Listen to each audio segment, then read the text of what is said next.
Bienvenue à une autre édition de TV Laval Nouvelles. Très content de vous savoir présent et merci de nous faire confiance encore une fois pour vous livrer toutes les informations de tout ce qu'il y a à savoir, peu importe le secteur d'activité de la ville de Laval et de ses environs. Et comme à l'habitude, on commence avec donc des nouvelles qui sont à caractère, disons, qui nous frappent de près. 6 fugues en 36 heures. En effet, il y a 2 jeunes qui manquent toujours à l'appel. 2 jeunes d'un groupe de 6 fugueurs du Centre jeunesse de Laval qui manquaient toujours à l'appel. C'est ce qu'a indiqué la ministre déléguée à la protection de la jeunesse, Lucie Charlebois. La ministre qui a confirmé que 4 des 6 jeunes qui ont disparu en l'espace de 36 heures avaient été retrouvés ou étaient revenus d'eux-mêmes, selon son attachée de presse, à Bianca Boutin. Et parmi eux, 2 filles de 14 ans et 16 ans ont été retrouvées à Montréal dans la nuit de samedi à dimanche. Une autre jeune de 16 ans qui avait quitté le centre vendredi soir est retournée d'elle-même au centre samedi après-midi, quelques heures après que sa disparition ait été médiatisée. Et tenant en sphère rassurante, Lucie Charlebois a mentionné qu'aucun d'entre eux n'était à risque de se retrouver dans une situation d'exploitation sexuelle. Les intervenants avaient d'ailleurs révisé les plans de sortie des jeunes qui fréquentent le centre. On le sait, avec la fin de semaine du Grand Prix de Montréal, il y avait beaucoup de craintes de la part des parents et tout ça. Et la mère d'une des filles, d'ailleurs, qui a été portée disparue puis retrouvée samedi, est toutefois persuadée que le Grand Prix y est pour quelque chose dans la fugue de sa fille, qu'elle savait que sa fille, qui avait déjà fugué 6 fois, fréquentait des gens de gangs de rue, dont certains sont des pimps. Et selon la ministre libérale, toutes les personnes qui ont pris la fuite avaient la permission de sortir du centre et ne se sont donc pas vraiment échappés dans les faits, selon ses dires. Et Lucie Charlebois qui a précisé que le nombre de fugues à partir du centre jeunesse de Laval a diminué de 90 par rapport à la même époque l'an dernier, 90 %. Et la situation s'est entre autres améliorée depuis l'instauration d'un contrôle, dit-on, le plus strict des sorties. Et les jeunes doivent présenter un billet d'autorisation remis par un intervenant à la réceptionniste du centre pour pouvoir sortir. Et la porte extérieure est verrouillée aussi en permanence. Pourtant, selon la mère d'une des fugueuses, sa fille, qui n'était pas autorisée à sortir seule, a eu la permission d'aller griller, dit-on, une cigarette à l'extérieur, ce qui lui a permis de prendre la clé des champs par la suite. Et l'attaché de presse de la ministre qui a précisé qu'aussitôt qu'un jeune revient en retard d'une sortie autorisée, on considère qu'il a fugué et que 73 des fugues durent moins. 73 % des fugues durent moins, voilà, de 24 heures. Alors, quand même, histoire qui aura fait beaucoup jaser au cours des derniers jours. Les grands projets qui prennent de l'ampleur, la Ville de Laval qui a annoncé que 2 études de design urbain sont en cours dans les secteurs névralgiques de la ville, soit les zones situées autour des stations de la Concorde et quartiers. Laval souhaite se développer de façon harmonieuse et durable. L'ère de l'improvisation est révolue et nous voulons appliquer les meilleures pratiques d'urbanisme pour rêver et réinventer notre ville. C'est ce qu'a déclaré le maire de Mers en marge de cette annonce.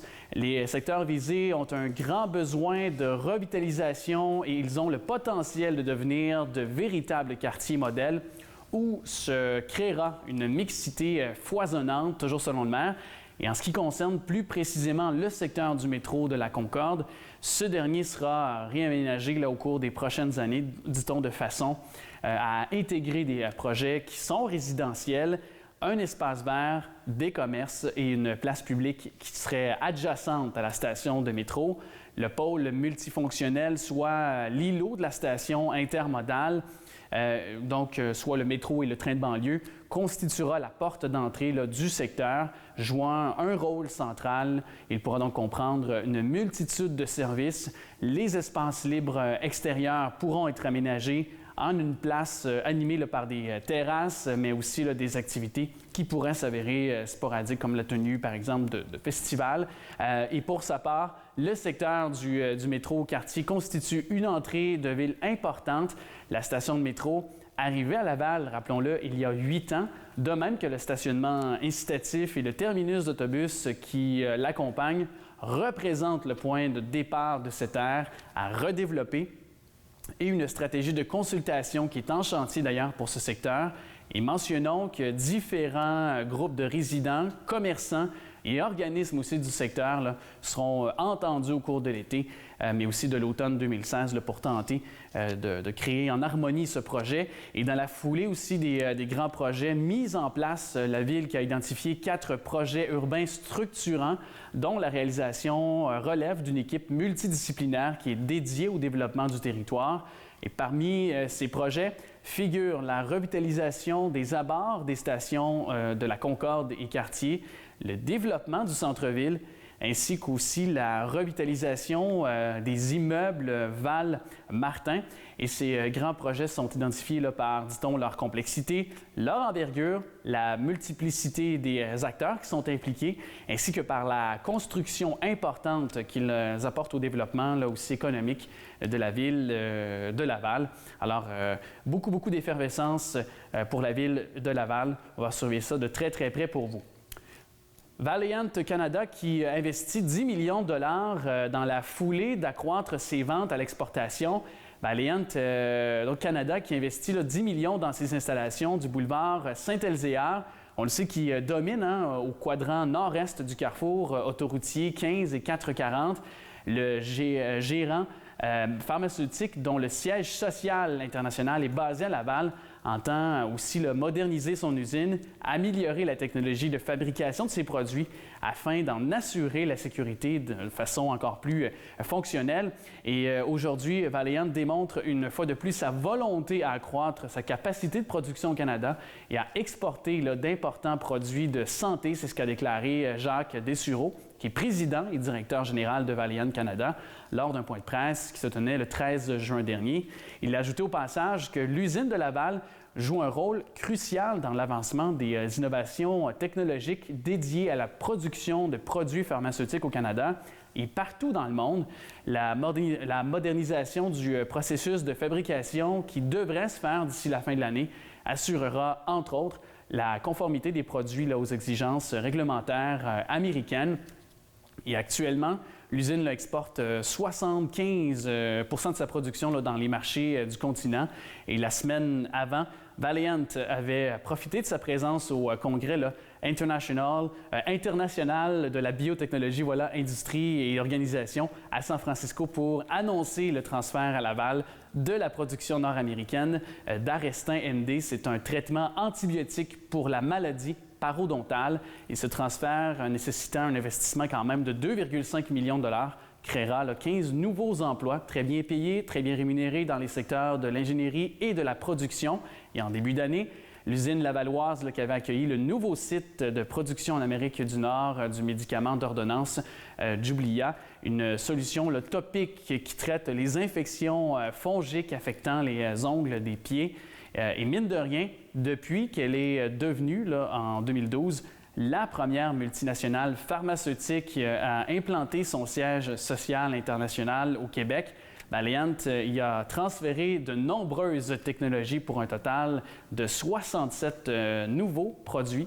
Et Valiant Canada qui procure près de 250 emplois au fur et à mesure, en fait, au cœur de la cité de la biotechnologie et des sciences de la ville du Grand Montréal et à Laval. Alors, très bonne nouvelle concernant les gens de Valiant Canada et pour la ville de Laval.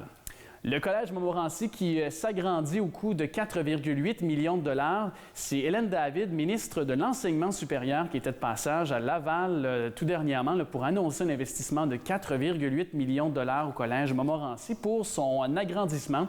Et par le fait même, l'établissement du boulevard de l'Avenir augmentera son devis pédagogique, passant de 5 200 à 6 200 étudiants, donc augmentation de 1 000 étudiants.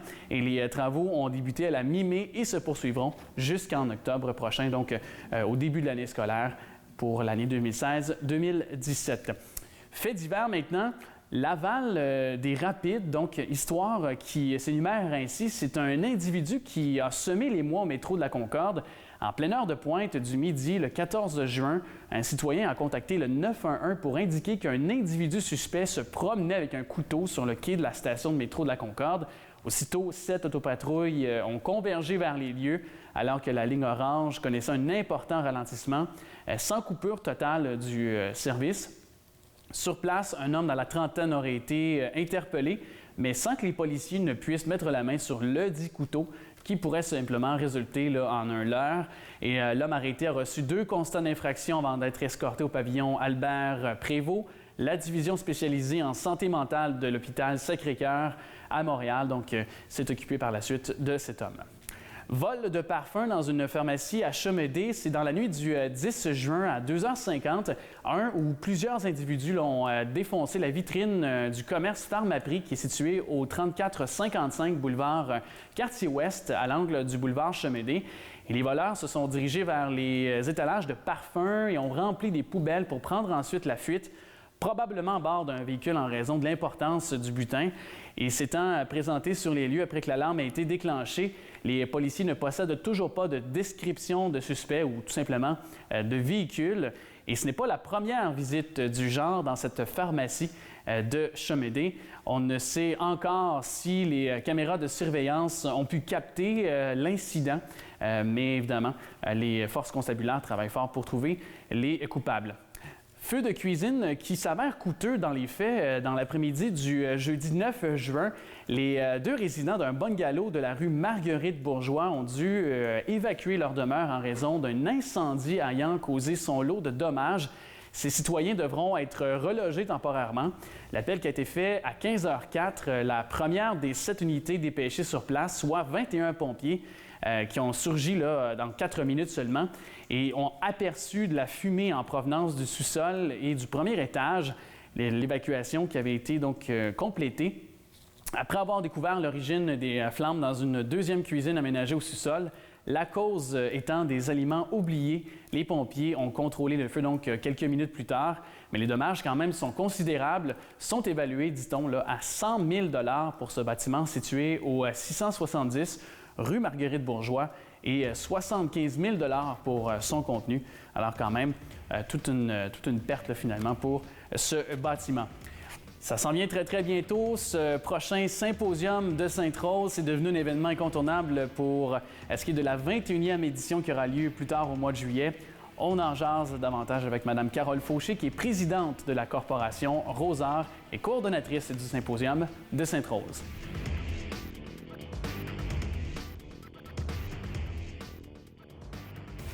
En présence de Mme Carole Fauché, qui est présidente de Rosard, mais aussi coordonnatrice d'un événement que peut-être que vous avez sans doute déjà assisté parce qu'il lancera sa 21e édition, c'est à la fin juillet prochain, chez nous à Laval. Je parle du symposium, évidemment.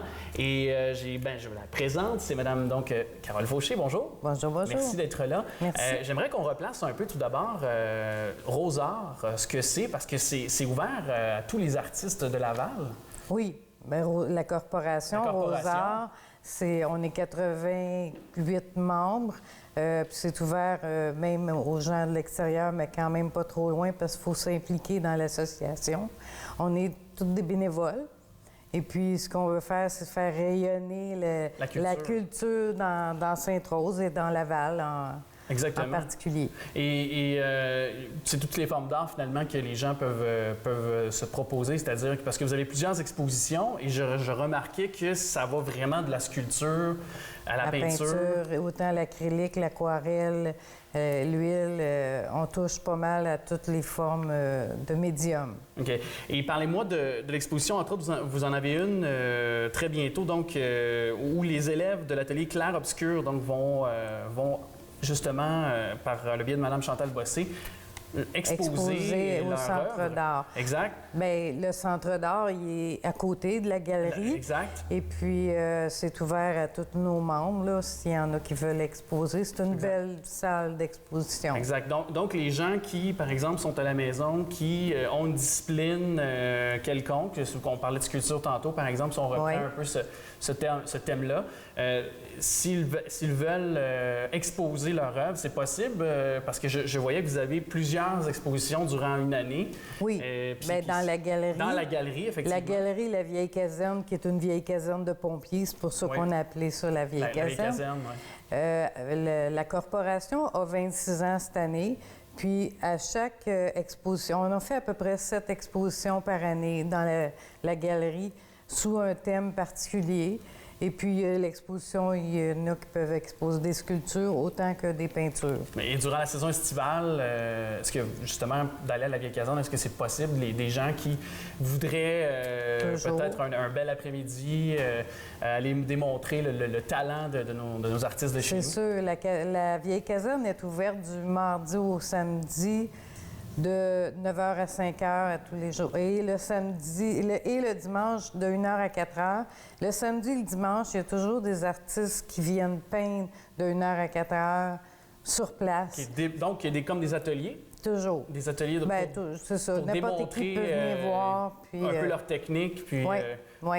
Puis en plus, cette année, on a le piano public juste devant la galerie. Alors, c'est merveilleux. Musique en même temps qui peuvent être joints avec l'art visuel. Et je veux qu'on parle de ce symposium parce que j'en parlais tantôt en prémisse. Ce sera votre 21e rendez-vous pour les gens des environs. Puis c'est comme devenu un incontournable, ce symposium. Il est très connu et reconnu et très connu de tous les artistes. On reçoit plein de dossiers pour avoir des présences, la des place. Artistes. C'est ça. On en choisit 80. On en a 90. On en prend 50 de nos membres à nous. Et puis les 40 autres, c'est des gens de l'extérieur de notre corporation.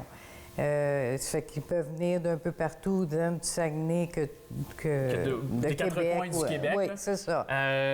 On me disait, je lisais quelque part, 90 peintres et sculpteurs, c'est-tu ça? C'est un chiffre même qui... 90. Ah oui, fait que c'est vraiment relevé comme... oui, il y a toujours 90, là où on s'installe dehors, naturellement, sous des chapiteaux, devant la galerie, devant la caisse, l'école Latour, l'école Ville-Mère, le presbytère, puis l'ancien couvent. Et je sais que ça sera bientôt annoncé fin juin, la grande programmation et les artistes, en l'occurrence, qui seront présents cette année. Mais est-ce qu'au fur et à mesure des années, dans les 20 dernières années, là, selon votre connaissance, est-ce que vous avez remarqué que la présence d'artistes de différentes disciplines s'est beaucoup agrandie?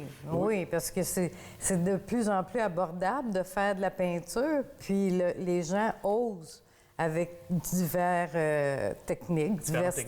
C'est ça, fait que de plus en plus, il y a de plus en plus d'artistes. Fait que c'est sûr que c'est reconnu pour ça, là. On essaie de choisir pas nécessairement...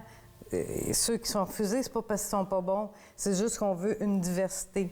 On veut pas juste des animaliers ou juste des sculpteurs, on veut que ça soit diversifié. OK. Et est-ce que vous avez quelques ajustements que vous avez faits cette année ou plutôt des nouvelles propositions? On a plusieurs activités. On a l'année passée, avec le 50e de la Ville de Laval, on avait proposé des activités. Fait que cette année, ce qu'on remet, c'est l'initiation à la peinture. Si les visiteurs veulent essayer de peindre, sous supervision, naturellement. Oui. On va avoir l'exposition grand format de nos membres, une exposition de nos sculpteurs, puis avec le piano, puis les musiciens qui vont se promener, c'est pas mal toutes les activités qu'on va avoir. Est-ce que la photo, c'est quelque chose qui pourrait à un moment donné s'imbriquer? Parce que je sais que de plus en plus, je remarque qu'il y a des gens qui font dans ce domaine-là et qui jumellent la photo et aussi la peinture. Je remarque ça autour de moi, autour d'artistes que j'ai. Non, bien, il y a tellement de techniques qu'il faut s'arrêter, justement. Il y a une semaine des artisans, là. On suggère les gens plus d'aller là, parce que nous autres, c'est vraiment juste la peinture et la sculpture. Exactement, qui est mis vraiment... oui. Tout à fait. Parce que déjà, c'est gros, puis ça dure quand même 4 jours, là. Pour nous, les artistes, c'est quand même long, mais on veut que les gens viennent nous voir, c'est sûr. Exact. Puis donc, l'édition qui aura lieu du 28 au 31 juillet, symposium évidemment de Sainte-Rose. Oui. On peut s'enquérir de toutes les informations sur votre site web. Oui. Effectivement, page Facebook aussi. Vous êtes très actif également. J'ai cru remarquer ça dernièrement. Bien, merci beaucoup. On vous souhaite un très, très bon symposium, une très belle 21e édition. Merci. Puis on vous souhaite du beau temps parce qu'on s'entend que... Faut qu'il fasse beau. Oui, c'est ça. habituellement, on est chanceux. On est chanceux. Domaine extérieur, puis je vais laisser les vrais artistes faire ça. Moi, je vais faire les bonhommes allumettes. C'est tout ce que je peux faire présentement, ou à peu près. C'est mon seul talent manuel que j'ai niveau peinture. Merci beaucoup, Mme Fauché. Merci à vous de l'invitation.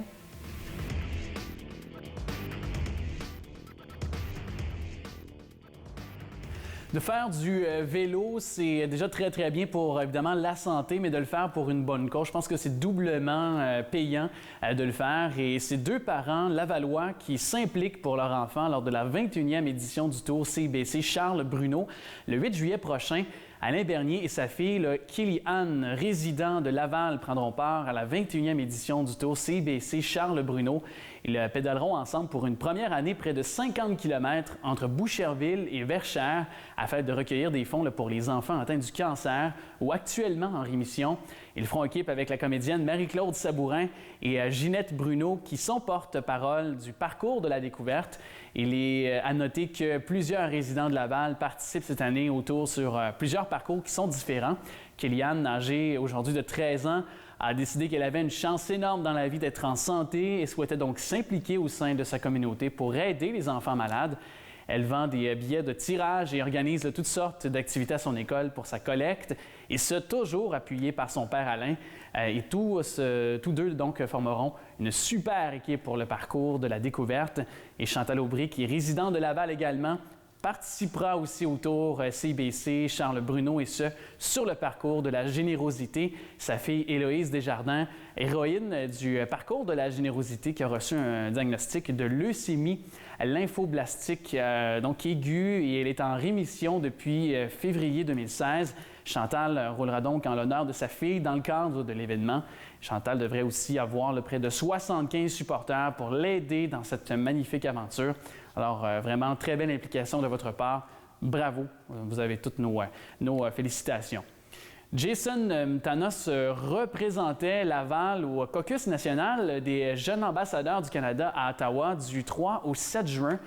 Jason, un Lavallois de 18 ans, étudiant au Collège de Maisonneuve dans le programme de sciences de la santé, s'est joint à 49 des meilleurs jeunes leaders du Canada dans la capitale nationale pour le caucus national des jeunes ambassadeurs du Canada, qui est organisé par Global Vision. Le NIAC, comme on l'appelle, rassemble des jeunes leaders avec des professionnels du monde des affaires, de l'éducation, du gouvernement, mais aussi de la communauté pour apprendre les uns des autres, tout en discutant des questions qui sont d'importance nationale. À Ottawa, lors de cet échange, Jason a discuté et appris davantage sur notre pays, des réalités qui sont différentes d'un pays à l'autre, d'une province à l'autre, à l'intérieur du pays, et tout en travaillant donc avec ses pairs sur une stratégie nationale pour célébrer le 150e anniversaire de la Confédération canadienne qui aura lieu en 2017. Et un élément clé de l'expérience de Jason a été son rôle en tant que représentant de sa région du Grand Montréal, afin d'offrir et de représenter ses idées pour la célébration communautaire qui aura lieu en 2017. Et ce jeune leader a été sélectionné parmi tant d'autres pour participer à ce caucus dû à ses précédentes expériences, puis aussi, bien sûr, à son ouverture d'esprit qui lui permet de s'engager dans sa communauté et de maintenir une détermination d'effectuer finalement un changement positif dans notre monde. Et véritablement, donc, toute une sensation, ce jeune Jason. Et à son retour à Laval, il a partagé ses expériences et continuera de le faire, ses nouvelles connaissances, ses idées pour contribuer à sa communauté et d'obtenir le support des dirigeants de sa société en vue de la célébration du 150e du Canada, donc en 2017. Il s'est dit honoré, excité de représenter la communauté sur la scène nationale. Alors bravo Jason, belle implication, continue de le faire. Tu représentes évidemment un bel exemple pour la jeunesse. Vous voulez peut-être embellir vos plates-bandes, un concours d'embellissement paysager qui a lieu très bientôt pour une 31e année. Les amoureux d'horticulture sont invités à exprimer leur talent en participant au concours d'embellissement paysager. C'est du 1er au 30 juin, vous avez encore quelques jours. Et ce concours vise à inciter les citoyens lavallois à verdir et embellir leur environnement, notamment la devanture de leur résidence. Les lauréats vont se partager 22 prix d'une valeur totalisant 2 000 $ qui seront remis sous forme de chèques cadeaux échangeable chez un producteur horticole lavallois. Les jardiniers en herbe seront là, contents d'apprendre qu'il n'est pas nécessaire d'avoir un immense terrain là, pour participer. La catégorie balcon est ouverte là, aux résidents d'un immeuble de 4 logements et plus. Et lors de la dernière édition, les lauréats de cette catégorie avaient d'ailleurs rivalisé d'originalité afin de transformer leur espace clos, le véritable, en havre de verdure et de paix. Et pour participer, il suffit de remplir le formulaire et de le retourner tout simplement par la poste ou par courriel avant le 30 juin à 23h59 précisément. Vous pouvez le faire donc tout simplement au 450-662-4942 poste 5038, 450-662-4942 poste 5038 ou bien au centrenature@laval.ca. Ce sera très bientôt cet été le festival musical indépendant Diapason. Catherine Dagenet, auteure, compositeur, interprète, rencontre, en fait, c'est une auteure, compositeur, interprète, voilà, qui a été rencontrée par Olivier Grenier-Robert. Il nous le fait découvrir à l'instant.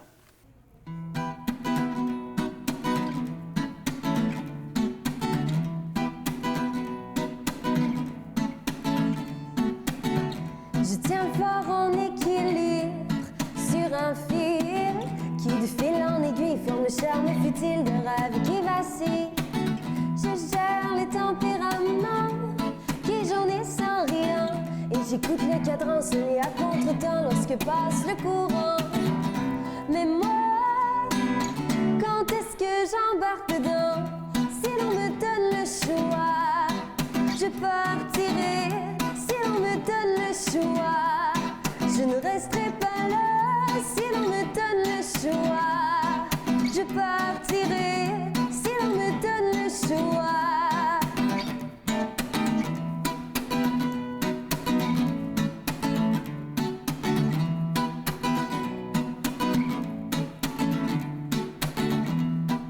Je garde animé quelques âmes ennuyées. Je fais taper du pied quelques paires de souliers quand c'est une bonne journée.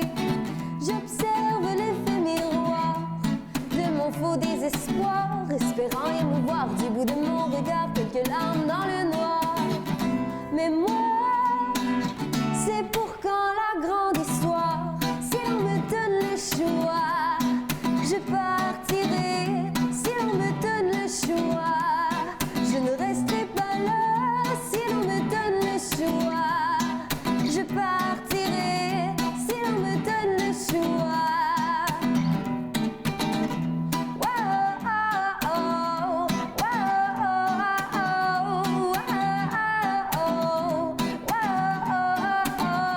Mais moi, c'est pour quand la grande histoire? Si l'on me donne le choix, je partirai. Si l'on me donne le choix, je ne resterai pas là. Si l'on me donne le choix, je partirai. Si l'on me donne le choix.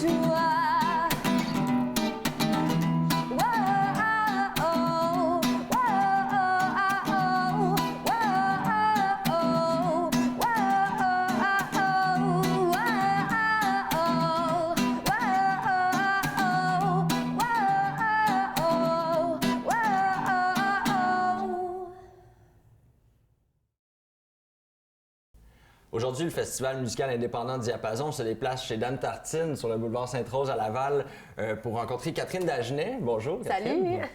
Salut! Donc, tu vas donner une prestation ici le 10 juillet à midi, si je ne me méprends pas. Tout à fait. T'as hâte? Oui, Cool. super. Le Festival musical indépendant Diapason, ça s'étend du 7 au 10 juillet. Je ne sais pas si tu as pu jeter un coup d'œil à la programmation. Est-ce qu'il y a des artistes qui t'ont sonné des cloches? Oui, j'ai vu ça en fait. J'ai vu comme les Sœurs Boulay, c'est pas mal le premier nom qui m'est apparu. J'ai mis ça sur Facebook. Je suis sur la même affiche que les Sœurs Boulay. C'était comme un accomplissement. C'est cool. Moi, j'ai eu la chance d'écouter ton album éponyme. T'es contente de ce que ça donne jusqu'à présent? Oui, ça fait mars dernier, là, donc ça, près d'un an. mars 2015 que je l'ai sorti. ça va bien. C'était vraiment une expérience comme... C'était planifié, sauf que c'était quand même un essai. On lance ça, puis on voit qu'est-ce qui se passe. Puis non, ça se passe bien. C'est quand même bien accueilli. Excellent. C'est pas facile parce que c'est un album autoproduit, si je me méprends pas. Dans un contexte comme celui-là, je sais que tu as fait beaucoup d'autres actions aussi. Là. On t'a vu dernièrement au Salon du disque et de la musique underground. Tout à fait, ouais. Donc, comment tu te débrouilles avec ça, l'autoproduction, la composition, l'interprétation? Oui, bien c'est vraiment quelque chose que j'ai appris comme à peu près 1 an et demi, là, justement, juste avant de sortir l'album. Je trouvais ça important de commencer par le faire soi-même parce que je trouve que c'est une industrie assez compliquée, mais que je pense qu'au début, tu sais, quand c'est pas... quand tu commences, je pense que c'est assez faisable de prendre tous les chapeaux puis de faire le plus de rôles possible. Puis je tenais vraiment à le faire pour comprendre davantage tout ce qui se passe. Fait que je me suis essayée, puis ça a quand même fonctionné. Cool, excellent. Comment le festival s'est intégré dans cette démarche-là? Est-ce que tu as vu des avantages quand même à faire les auditions? Oui, bien le festival, dans le fond, c'est cool parce que c'est vraiment une bonne vitrine. Puis je pense qu'ils sont quand même pas mal dans les encouragements pour tout ce qui est de justement le festival de musique indépendant. Donc tout ce qui est se débrouiller soi-même, l'autoproduction, ça entre là-dedans aussi. Fait que c'est évidemment le festival, je me suis inscrite, on s'est tous mis là, puis c'est ça qui fait la promo. Fait que c'est cool qu'ils prennent des artistes comme ça qui sont pas nécessairement hyper établis, hyper connus. Tu sais. C'est ça, parce qu'il faut le dire, le festival musical indépendant Diapason, c'est des artistes établis, mais c'est beaucoup d'artistes de la relève, de Laval ici. Est-ce que tu connais un peu le vieux Sainte-Rose? T'es lavalloise, n'est-ce pas? Oui, c'est ça. Je viens de Laval. Je suis pas mal à l'opposé, donc Sainte-Rose, c'est pas tout à fait mon coin. Mais oui, évidemment, j'ai déjà fait un tour là, quelques fois. Là. Ouais, parce que là, il n'y a pas que chez Dan Tartine. Là, on a aussi sur la berge des Baigneurs qui va avoir la grande scène principale. Il y a aussi devant l'école Ville-Mère, sur le boulevard Sainte-Rose, on a la scène découverte. Parce que c'est beaucoup d'artistes de la relève là, comme toi qui vont se présenter. Donc, on a bien hâte de voir qu'est-ce que ça va donner. En fait, dis-moi, c'est la première fois que tu donnes justement une prestation dans un festival à Laval? Oui, à Laval, ben oui, Okay. tout à fait. Est-ce que tu as des attentes par rapport au festival Diapason à proprement dire? Là, pour en fait, j'espère qu'il va y avoir des gens. C'est toujours ça, la crainte numéro 1. Non, je suis pas mal sûre qu'il va y avoir des gens. C'est hyper sympathique ici. Puis c'est toujours cool de jouer devant des nouvelles personnes pour un nouveau public, là, évidemment. Oui, c'est ça. Cet effet-là, c'est un public, étant donné qu'il y a beaucoup de gens qui se mélangent. Est-ce que, si tu voulais décrire un peu ta musique, là, pour ceux qui ne te connaissent pas, 2 ou 3 artistes qui donnent une idée de ta sonorité, ton approche? Oui, bien dans le fond, c'est du pop francophone, je dirais folk jazz. C'est toujours un peu ça que je dis parce que j'ai quand même étudié en jazz, fait que j'espère que ça paraît un petit peu dans mes choses. Mais sinon, probablement la personne que j'écoute le plus, ça doit être Louis-Jean Cormier. Okay. On s'entend que c'est pas tout à fait ça, mais j'écoute aussi du jazz. Série Aimée, qui est une chanteuse française que j'adore, que j'ai découvert vraiment récemment. On dirait que ça m'a influencé vraiment comme d'un coup, un gros coup. Fait que c'est ça, j'essaie d'y aller plus vers le jazz, mais c'est quand même pop et hyper accessible. J'ai entendu des petites touches de manouche, là, si Oui, c'est ça aussi, c'est ça. De tout. Ouais, la bien. guitare manouche aussi, j'adore ça, fait que j'essaie que ça paraisse un peu... Ah, c'est cool.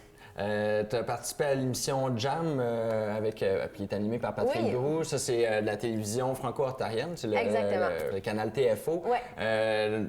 C'est quoi, en fait, pour toi, comment tu trouves ça, là, exploiter des nouveaux marchés? Est-ce que tu penses aller vers le Canada, anglais, éventuellement? Oui, bien, c'est sûr que ça serait cool. C'est sûr que c'est de la musique francophone, mais il y a tellement de communautés francophones partout à travers le Canada. C'est vraiment pas juste au Québec. C'est ça que je me suis rendu compte.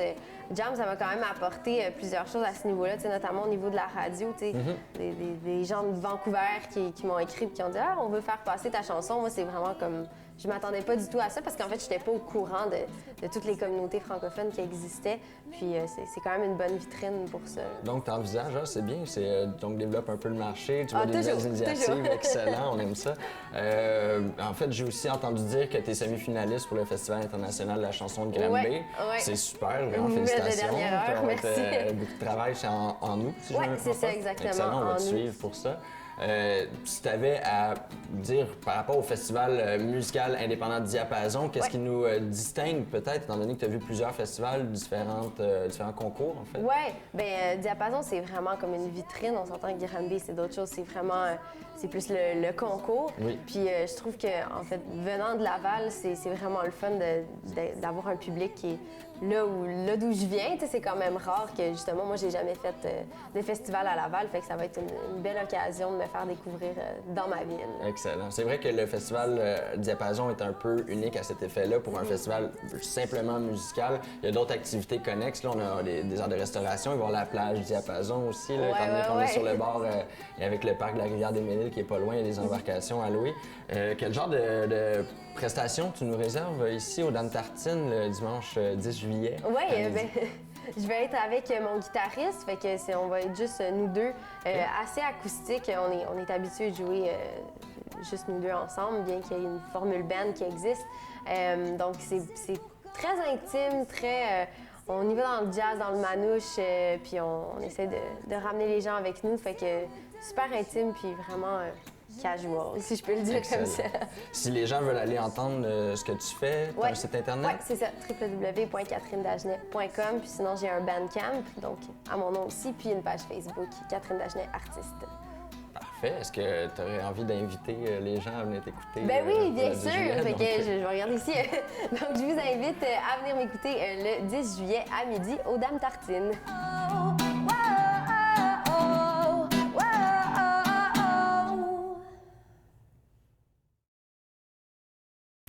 Art et culture, on recherche de jeunes talents, des auditions en narration pour des jeunes âgés entre 8 et 16 ans qui sont recherchés par Roxane Jean, une référence vocale au Québec. Roxane Jean, c'est l'une des plus grandes narratrices au Québec. Elle a fait ses débuts dans le métier il y a déjà plus de 25 ans et la voix de la Lavalloise est l'une des plus connues au Québec. C'est certain que si je vous la faisais entendre à l'instant, vous seriez capable finalement de la rattacher avec une publicité. En effet, là, on peut l'entendre donc dans des centaines de publicités radio, télévisuelles, dans des systèmes téléphoniques, de navigation GPS, ainsi que dans des formations en ligne aussi. Afin de parfaire sa longue liste de projets, tous plus grands les uns que les autres, Roxane a travaillé en étroite collaboration avec donc la célèbre auteure à succès Tanya Ann Crosby afin de donner vie à son illustre roman au nord de Folie-sur-Mer. Les livres de l'auteure américaine ont maintes fois été le meilleur vendeur par, entre autres, le New York Times, ainsi que par le USA Today. Ils ont été encensés. Et en plus de ses talents de narratrice, Roxane Jean est également la productrice et directrice vocale. Son expertise l'a menée à vouloir créer une équipe de VIP jeunesse dans le but de créer une banque de voix hors champ exclusive. Et pour ce faire, des auditions seront organisées à l'attention de jeunes entre 8 et 16 ans résidant dans les régions de Montréal et Laval. Et Mme Jean vous invite à inscrire votre enfant aux auditions via le info@roxanejean.com et d'écrire en quelques phrases la raison faisant de lui un bon candidat. Les aptitudes requises à la fin de s'inscrire sont une bonne lecture, une bonne diction. Les cours de théâtre et de chant sont un atout, une chance donc unique de faire partie de ce monde de la narration tout en s'amusant et qui peut s'avérer excessivement quand même payant. La lecture dans les parcs cet été, à compter du 27 juin, les activités de lecture dans les parcs organisées par les bibliothèques de Laval qui sont de retour du 27 juin au 20 août. Des animations autour du livre en collaboration avec les organismes Lis avec moi et la Centrale des artistes seront offertes gratuitement pour les 0 à 12 ans et visant à amener la lecture vers le citoyen en rejoignant les familles. Ces activités qui permettent de développer le goût de lire en période estivale, du même coup, contribuent à maintenir certains acquis scolaires, surtout en français, tout en favorisant la socialisation des différentes personnes, finalement, différentes ethnies. Et les programmes Ma tante à lire 0-5 ans, Compte en maillot 0-9 ans, Ma tante à jeu 6-12 ans et Lis avec moi dans la rue 6-12 ans sauront rejoindre, je crois, bien sûr, les jeunes en plein air. On peut même s'abonner sur place et emprunter des livres.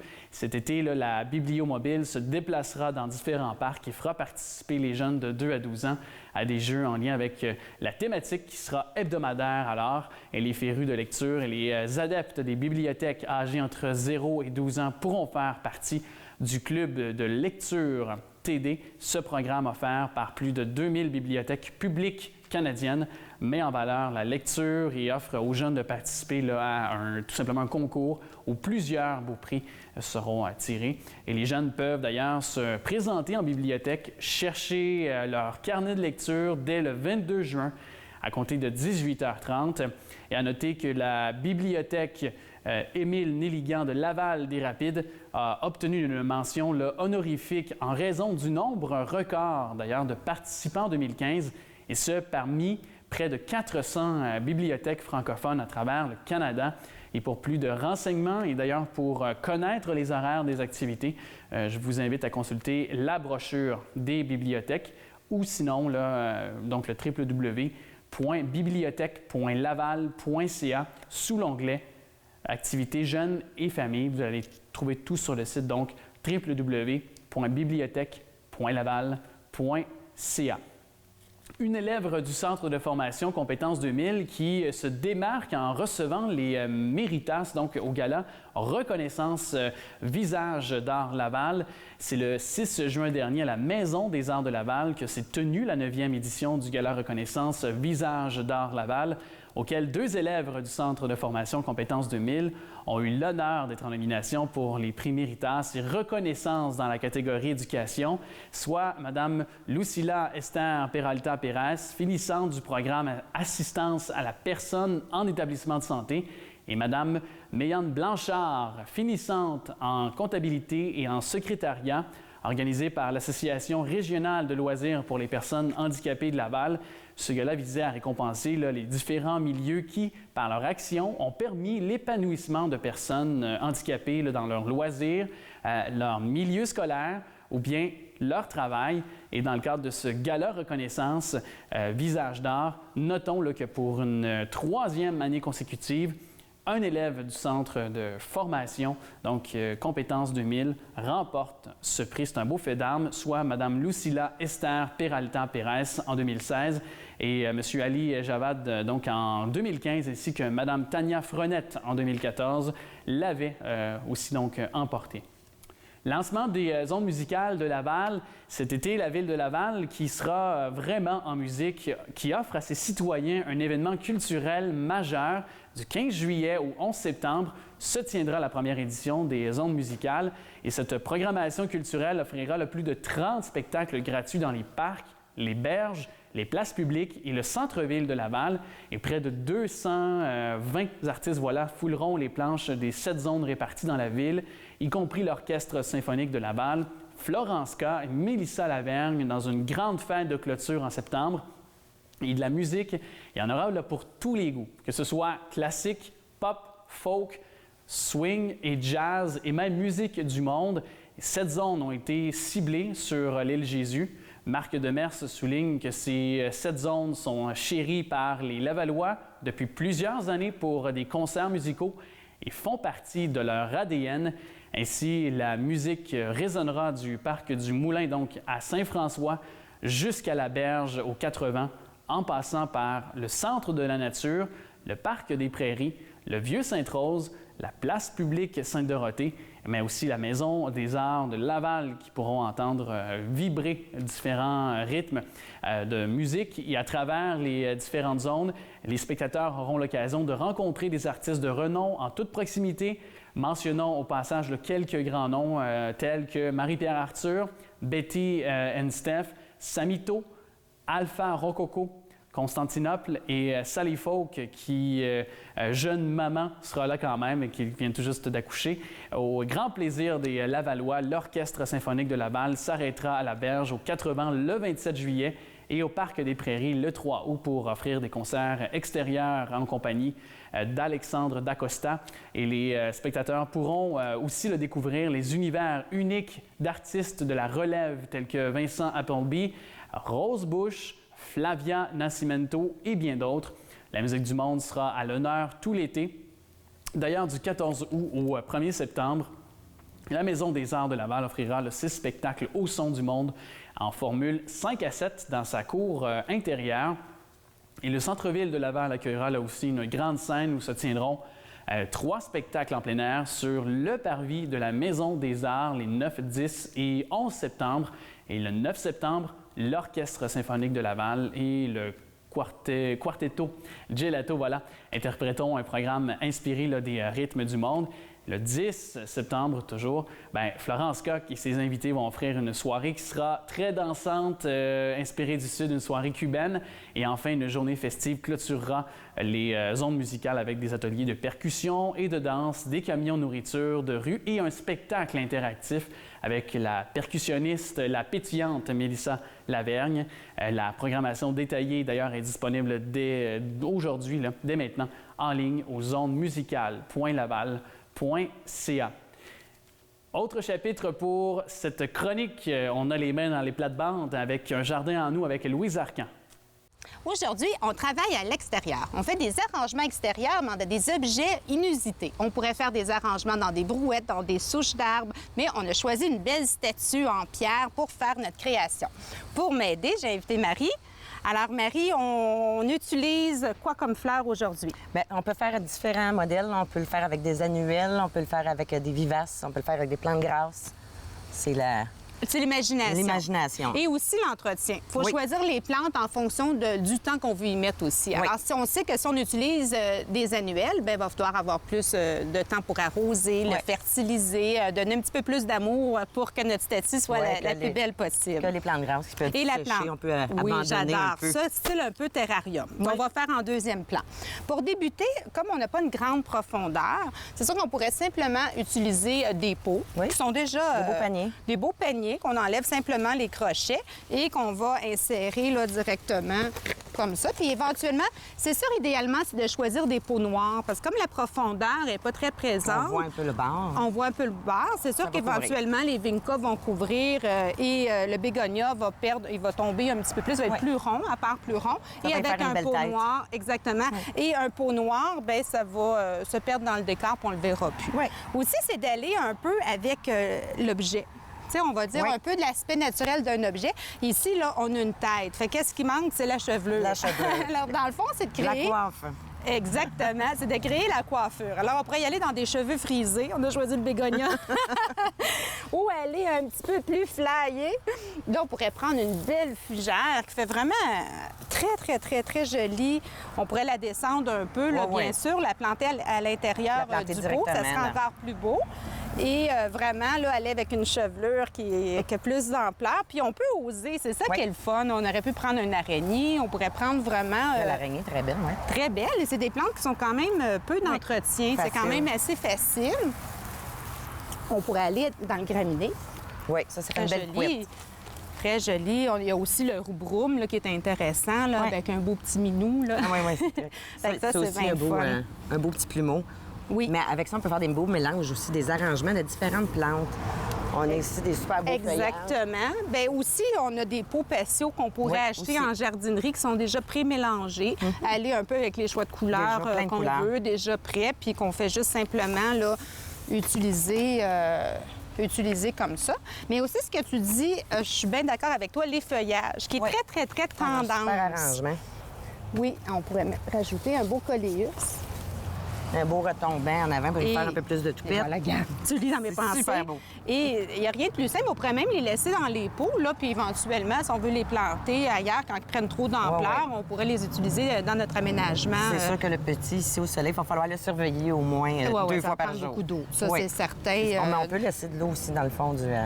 Oui, puis favoriser là, des plus gros pots. C'est sûr que c'est moins d'entretien et c'est plus facile, mais c'est super joli. Il y a plein de choix. L'important, c'est de vraiment choisir les végétaux pour l'ensoleillement de où est-ce qu'on a positionné notre objet. Alors, si on a mis notre objet en plein soleil, on va utiliser plein soleil, à l'ombre. Vraiment, d'utiliser des végétaux appropriés pour l'espace qu'on a choisi. Exactement. Là, on a décidé de faire un arrangement, style un peu qui est très tendance, terrarium. Un peu dans les plantes grasses. Alors, on va faire ici une réalisation spectaculaire de plantes d'extérieur. Ici, il faut faire attention, c'est plus des variétés d'intérieur. C'est vraiment de la tropicale intérieure. Et aujourd'hui, on choisit des vivaces, un peu plus dans la variété des sédums pour l'extérieur. Les sédums, les sempervivums. Les sempervivums. Bon, pour débuter, idéalement, c'est d'utiliser toujours un petit biosol dans le fond. Oui, un bon petit C'est compost. toujours bon d'utiliser un compost dans le fond de nos arrangements parce que lorsque les racines vont descendre, vont aller chercher Tous les nutriments qu'ils ont besoin. tous les nutriments, puis ça va donner vraiment là, de la vigueur. Il va avoir une croissance. Et une C'est ce qui est croissance qui est plus intéressant. rapide. Exactement. Alors, on commence. On va mettre la terre directement. Là, on a choisi aussi la terre. On va choisir la terre avec les végétaux qu'on choisit. Alors, si on aurait fait la confection avec les annuelles, on aurait choisi une terre véranda Oui. pour pot ou pour bac à fleurs. Et là, comme on fait une confection dans les vivaces, Un on va 3 dans choisir un un pour, 3 dans 1 ouais, vivace. vivace. Parfait. C'est une terre qui est beaucoup plus lourde. Là, c'est vraiment différent. C'est vraiment comme une plantation. Elle est un petit peu moins légère. Non, c'est vraiment d'y aller, là.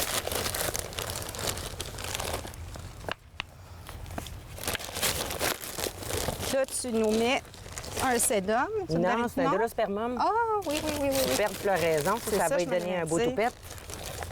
Ça fleurit de quelle couleur, Marie? C'est une belle floraison rose, celle-là. Mais il y en a différentes. Il y en a vraiment des 2 tons maintenant. Très, très beau. Parfait. Je pense au niveau de la terre, on va prendre encore un petit peu. Ça, c'est un beau sédum. Est-ce que ces plantes-là, Marie, ils vont rester l'hiver? Est-ce qu'ils vont revenir l'année prochaine?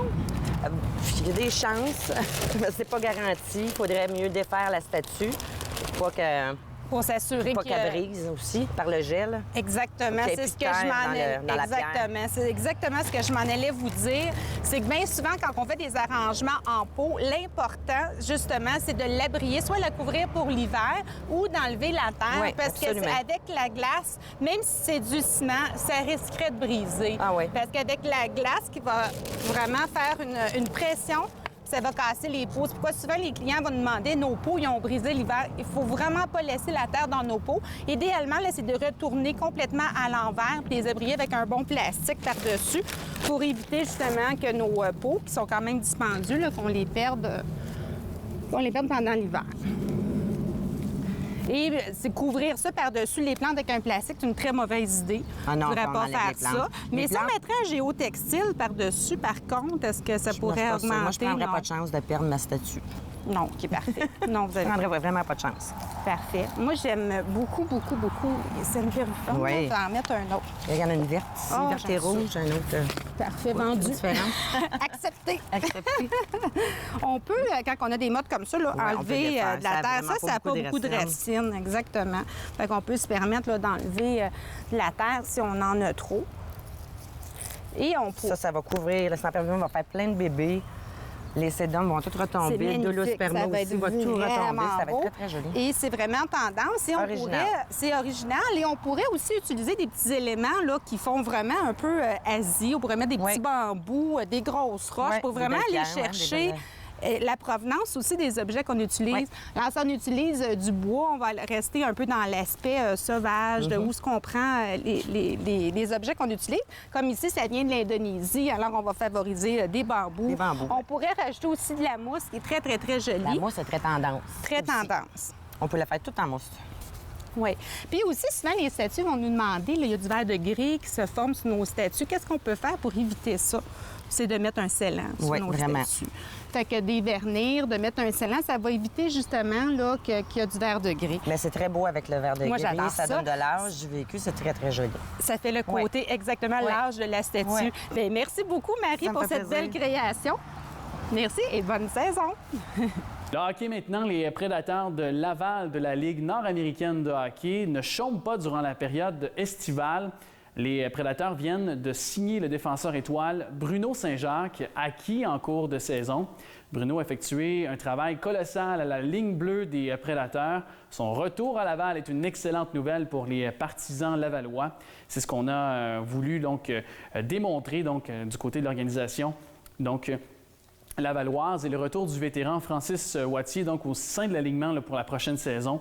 On l'a confirmé. En fait, les prédateurs de Laval qui ont conclu une entente de 3 ans avec leur joueur vedette. Le Cowboy est rapidement devenu un des joueurs les plus respectés de la Ligue nord-américaine de hockey sans avoir acheté les mitaines, son imposant gabarit, le 6 pieds 4 pouces et ses violentes mises en échec faisant là, résonner les bandes du Colisée de Laval, en ont rapidement fait un favori de la Preds Nation. Et les Preds, justement, procèdent aussi à une importante transaction également là, avec le marquis de Jonquière, Gaby Rock, Mathieu Brunel, ainsi que les droits là, sur Danick Bouchard et un choix à la 7e ronde ont été transigés à Laval en échange du premier choix au prochain repêchage des Prédateurs, Sébastien Laferrière, Guillaume Asselin, ainsi que les droits sur Danick Paquette et les 2 choix de 9e tour aussi des Lavallois qui ont été transigés au repêchage.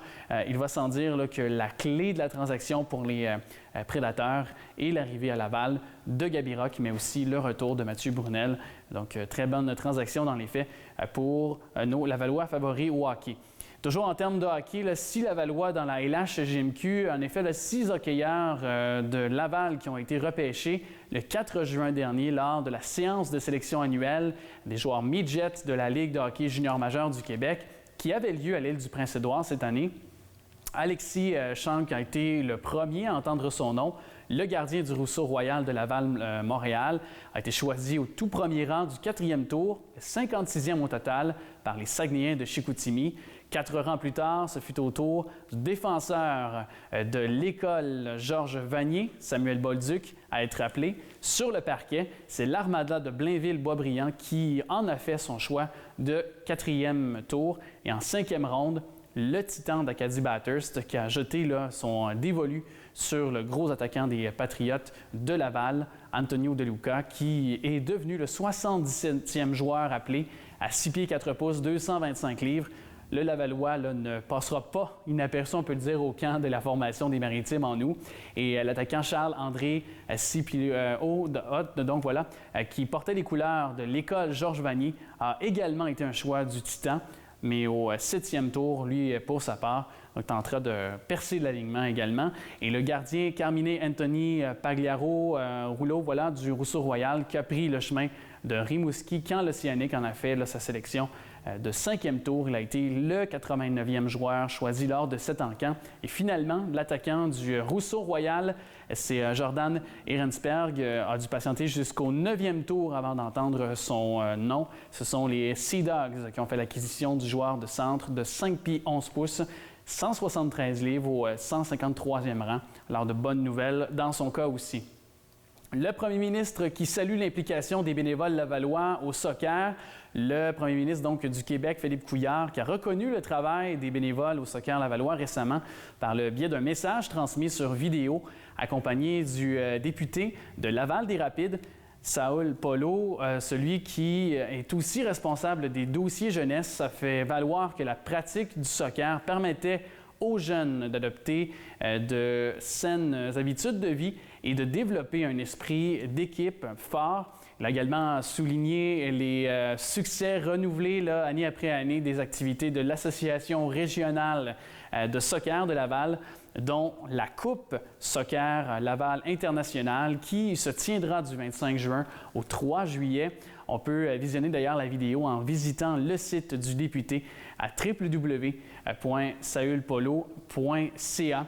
Alors voilà, encore une fois, organisation sportive respectée et encensée, cette Association régionale de soccer de Laval. C'est ce qui conclut les informations aujourd'hui. Je vous retrouve très, très bientôt pour une autre édition de TV Laval Nouvelles. Merci d'en faire votre rendez-vous hebdomadaire pour bien vous informer et on se dit à très bientôt. Bon été.